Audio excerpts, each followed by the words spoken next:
नमस्कार, स्वागत है आपका हमारे YouTube podcast channel echoes from the dark में। आज की कहानी हमें लिखी है करण मल्होत्रा जी ने, नई दिल्ली से। कहानी पसंद आए तो लाइक जरूर करें। अगर ऐसी सच्ची घटनाएं सुनने में आप इंटरेस्टेड हैं, तो हमारा चैनल सब्सक्राइब करना न भूलें। डर क्या है? क्या ये हमेशा वही होता है जो हम देखते हैं?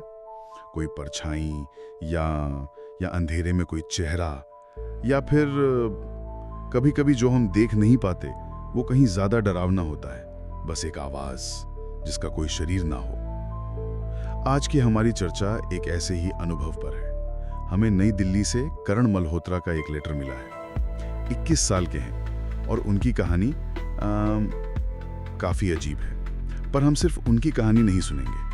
इसे गहराई से समझने के लिए हम कुछ और चीज़ों को भी देखेंगे, जैसे स्लीप पैरालिसिस पर एक मेडिकल जर्नल है, कुछ साइकोलॉजिकल रिसर्च है, और यहाँ तक कि दुनिया भर की लोक कथाओं में भी ऐसी चीज़ों का जिक्र मिलता है। बिल्कुल, हम इन सब को मिलाकर ये समझने की कोशिश करेंगे कि करण के अनुभव के पीछे आखिर क्या हो सकता है। तो सबसे पहले करण के बारे में जानना जरूरी है।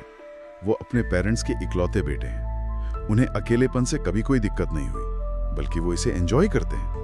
और सबसे जरूरी बात, करण एक बहुत बड़े हॉरर फैन है। बचपन से अकेले हॉरर फिल्में देखना, डरावनी कहानियां पढ़ना, ये सब उनके लिए नॉर्मल था। डर उनके लिए एक रोमांच था, एक थ्रिल, कोई असली एहसास नहीं। बुरे सपने भी उन्हें एक दिलचस्प फिल्म की तरह लगते थे, जैसा उन्होंने लिखा है। हाँ, और ये जानना इसलिए जरूरी है क्योंकि जो कहानी हम सुनने वाले हैं वो किसी डरपोक इंसान की नहीं है।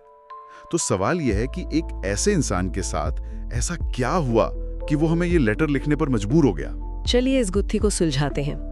घटना है 14 सितंबर 2015 की। सुबह के लगभग 5:50 हो रहे थे। करण अपने कमरे में गहरी नींद में थे। उनके लेटर के मुताबिक माहौल बिल्कुल शांत था, कोई आवाज नहीं, कोई डिस्टर्बेंस नहीं। और फिर अचानक उनकी नींद खुल जाती है। और यहीं पर कहानी का पहला दिलचस्प मोड़ आता है। बिना किसी बाहरी वजह के नींद का टूट जाना, मतलब कोई आवाज नहीं, कोई हलचल नहीं, फिर भी आप जाग जाते हैं। हमारा दिमाग, खासकर हमारा सबकॉन्शियस माइंड, एक बहुत ही एडवांस सर्विलेंस सिस्टम की तरह काम करता है। अच्छा। हाँ, ये उन खतरों को भी भाप सकता है जिन्हें हमारी जागी हुई चेतना नजरअंदाज कर देती है। आप इसे एक तरह का प्रिमिटिव इंस्टिंक्ट कह सकती हैं। तो मतलब शरीर खतरे को दिमाग के कॉन्शियस हिस्से से पहले महसूस कर लेता है? कई मामलों में हाँ, दिमाग को एक सिग्नल मिलता है कि कुछ ठीक नहीं है, भले ही वो कुछ क्या है ये पता ना हो। कमाल है।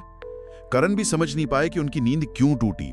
वो बस लेटे रहे, अपनी आंखें बंद किए हुए, और फिर उन्होंने उसे सुना, एक आवाज। सांस लेने की? हाँ, सांस लेने की, धीमी, एक लय में, रिथमिक, और बहुत बहुत पास। इतनी पास कि उन्हें लगा जैसे कोई उनके दाहिने कान के ठीक बगल में लेटकर सांस ले रहा है। वो अपने लेटर में एक फ्रेज पर जोर देते हैं, टू क्लोज। अब यहाँ एक बहुत ही अजीब बात होती है। करण, जो हॉरर कहानियों पर पले बढ़े हैं, उनका पहला ख्याल कोई भूत या पैरानॉर्मल चीज नहीं था। नहीं, उन्होंने कुछ प्रैक्टिकल सोचा, कोई जानवर, सही, शायद कोई बिल्ली, चूहा या कोई और जंगली जीव कमरे में घुस आया हो। और वो लिखते हैं कि इस ख्याल ने उन्हें किसी भी सुपरनैचुरल चीज से ज्यादा डरा दिया। ये अजीब नहीं है, बल्कि ये इंसान के दिमाग के डिफेंस मैकेनिज्म को दिखाता है। कैसे? जब भी हम किसी अनजाने खतरे का सामना करते हैं, हमारा दिमाग सबसे पहले एक लॉजिकल, फिजिकल एक्सप्लेनेशन ढूंढता है, एक ऐसी वजह जिसे वो समझ सकें, जिसका वो सामना कर सकें। तो एक जानवर, एक जाना पहचाना खतरा है। बिल्कुल, हम जानते हैं कि वो क्या कर सकता है, लेकिन एक सुपरनैचुरल चीज वो एक अनजाना खतरा है जिसके नियम हमें नहीं पता। और सांस की आवाज का कानों के इतने करीब होना, ये पर्सनल स्पेस के उल्लंघन का सबसे एक्सट्रीम रूप है। ये हमारे सर्वाइवल इंस्टिंक्ट को सीधे तौर पर ट्रिगर करता है। एक मिनट, पर क्या ये हो सकता है कि ये सब सिर्फ एक बहुत ही रियल सपना हो, या वो जिसे हम स्लीप पैरालिसिस कहते हैं? हमारे पास जो मेडिकल जर्नल्स हैं उसमें इसका जिक्र है। शरीर पैरालाइज्ड है, दिमाग जाग रहा है और हैलुसिनेशंस हो रहे हैं। ये एक बहुत ही मजबूत संभावना है स्लीप पैरालिसिस में, जो जागने और सोने के ठीक बीच की अवस्था होती है। हमारा शरीर पैरालाइज्ड होता है पर दिमाग सचेत हो सकता है, और इस दौरान हैलुसिनेशन होना बहुत कॉमन है। अच्छा। हाँ, लोगों को अक्सर लगता है कि उनके पास कोई है, इसे साइकोलॉजी में इंट्रूडर फिनोमेना कहते हैं। इंट्रूडर फिनोमेना मतलब कोई घुसाया है ऐसा महसूस होना। बिल्कुल, आपको लगता है कि कमरे में कोई और भी है और अजीब आवाजें सुनाई देना भी बहुत आम है। तो हाँ, एक धीमी रिदमिक सांस की आवाज स्लीप पैरालिसिस का क्लासिक ऑडिटरी हैलुसिनेशन हो सकता है।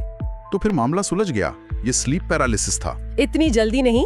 करण के लेटर में एक डिटेल है जो इसे थोड़ा कॉम्प्लिकेटेड बनाती है। क्या? स्लीप पैरालिसिस की क्लासिक डेफिनेशन में शरीर हिल नहीं पाता। आप चीखना चाहते हैं, हिलना चाहते हैं, पर कर नहीं पाते। लेकिन करण आगे बताते हैं कि उन्होंने क्या किया।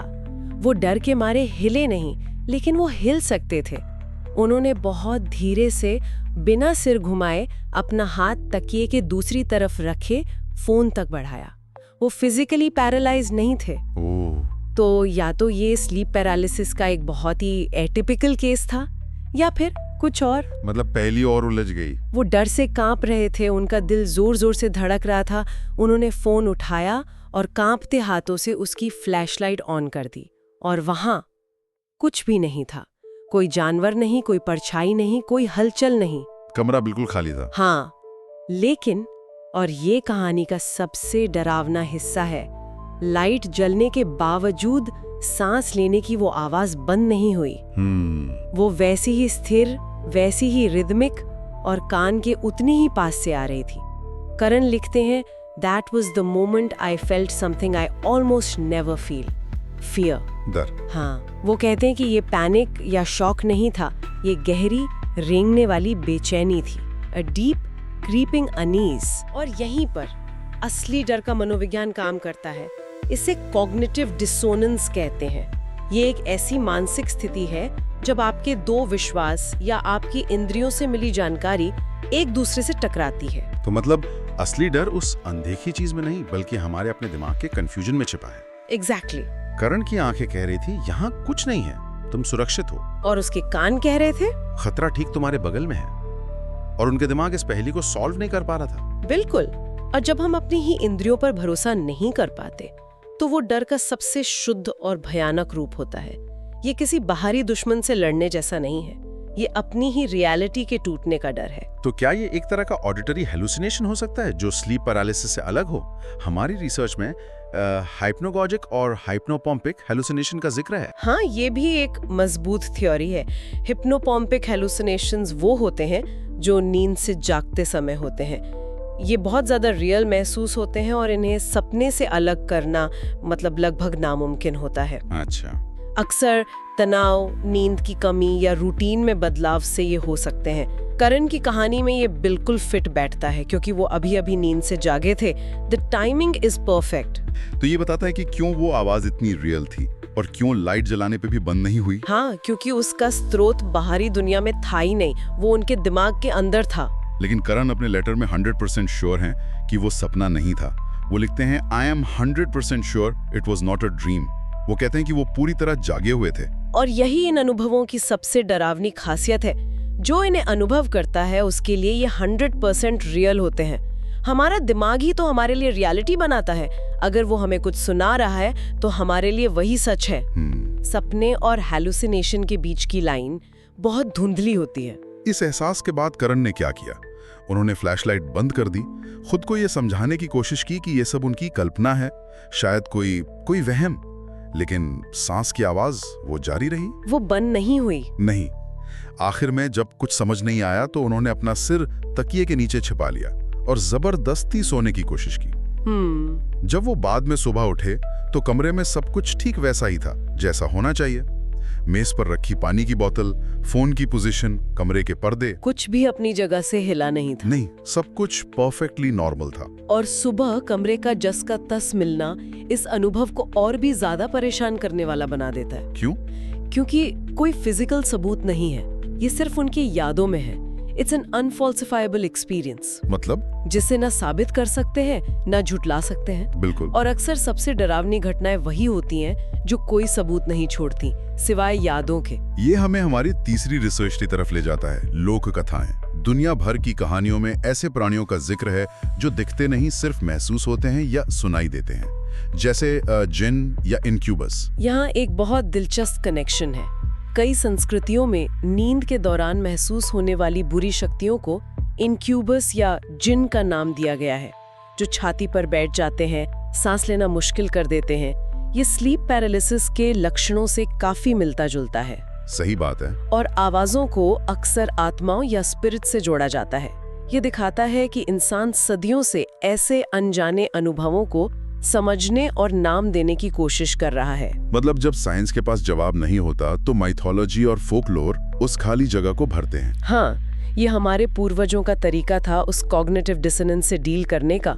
उन्होंने उस अनजानी सनसनी को एक नाम, एक रूप दे दिया। करण अपने लेटर के आखिर में लिखते हैं कि वो आज भी किसी निष्कर्ष पर नहीं पहुंचे हैं। वो ये दावा नहीं करते कि वो एक भूत था, लेकिन वो ये भी जानते हैं कि उस रात जो हुआ उसका कोई लॉजिकल एक्सप्लेनेशन नहीं है जो उन्हें संतुष्ट कर सके।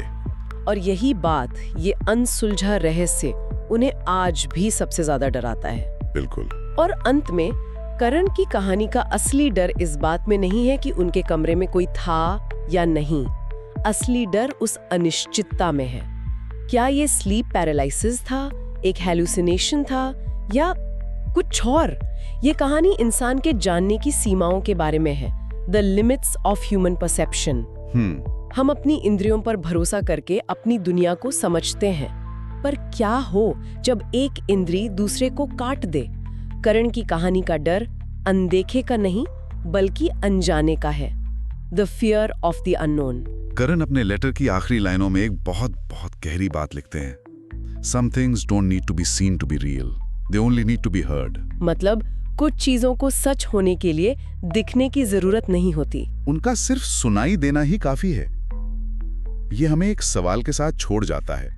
हमारी दुनिया में ऐसी कितनी हकीकतें हैं जिन्हें हम सिर्फ इसलिए नकार देते हैं क्योंकि वो हमें दिखाई नहीं देती?